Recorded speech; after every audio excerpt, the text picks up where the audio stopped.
Анан муну качан кылсак экен? Кылсак бекен же кылбай эле койсок бекен? Эми азыр турат го, урап калган жок го, адам өтүп атат го деп атышат окшойт.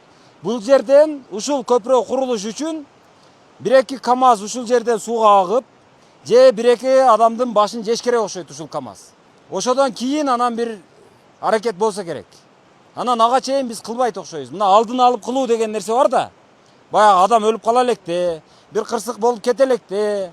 Анан 1-2 чоң баягы ушуну кылбай койду деп камакка алына электе эле кылсак болбойбу? Азыр мына жерден мисалы бир кырсык боло турган болсо, ушул жерден бир адам бирдеме болуп авария боло турган болсо, эгерде чындап мыйзам иштесе, анда жок эле дегенде мына жакта бир нече кишинин башы кетет. Ошол кишилер камалат, жооп бериш керек болот. Ал бери дегенде кызматтан алынат.